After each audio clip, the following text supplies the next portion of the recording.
Bonsoir, Merci d'être Génial. avec nous. Alors, vous êtes auteur, dramaturge, écrivain, metteur en scène.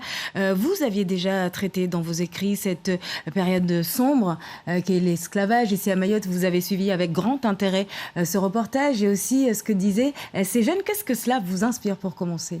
Alors, je suis surtout chercheur, donc je travaille beaucoup sur cette thématique depuis une vingtaine d'années. Et c'est vrai que j'ouvre une porte à travers la scène pour restituer mes recherches. Après autant d'années de travail, évidemment, je suis aussi les travaux de l'UNESCO. Donc, depuis 2018, c'est ce qui est important à souligner ce soir, l'approche de la commémoration et l'approche de l'étude de la recherche autour de la traite a beaucoup évolué. Justement, par exemple, vous dites justement que commémorer aujourd'hui n'a pas le même sens qu'avant. Pourquoi vous dites cela? Parce qu'on a constaté qu'on était dans l'erreur. En parlant d'esclaves et d'esclavage, on donnait cette impression qu'il y a une identité humaine qui pouvait se résumer à l'esclave. Par exemple, le Makua, quand on l'évoque, on a tout de suite cette idée que c'est un esclave, c'est-à-dire c'est son identité.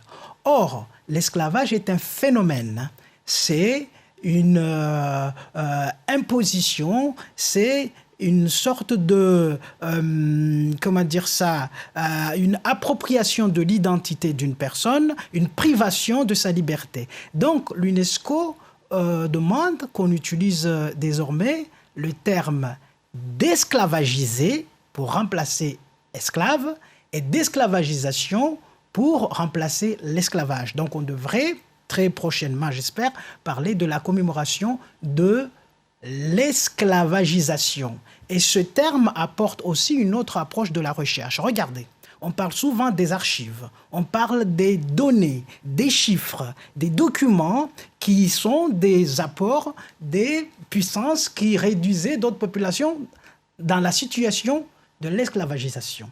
Mais très rarement, on va parler de l'autre côté, c'est-à-dire des sociétés d'où viennent les esclavagisés, de leur patrimoine là-bas, ou bien des sites qui sont les sites qui marquent l'histoire. Donc l'UNESCO revendique et consigne dans les travaux une étude des territoires. Et on va parler des espaces patrimoniaux.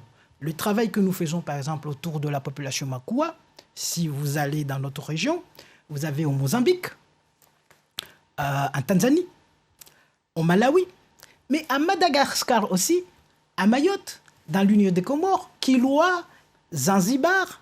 Vous avez... Justement, en parlant de Mayotte, il y a cette date quand même aujourd'hui, le 27 avril, une date qui est quand même controversée par les historiens parce que certains disent qu'elle ne correspond à aucun événement ici à Mayotte. Nous dit par exemple Mlaili Kondo qui lui est chercheur en sciences du langage. Vous êtes d'accord avec lui ou vous avez une autre vision? Il y a du sens. Le docteur Absalam Bako, par exemple, revendique que le 9 décembre soit la date commémorative à Mayotte.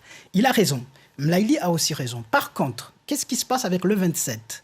Et c'est là où Mayotte n'a pas pris position. Le 27, c'est le 27 avril 1848, c'est le décret Schœlcher.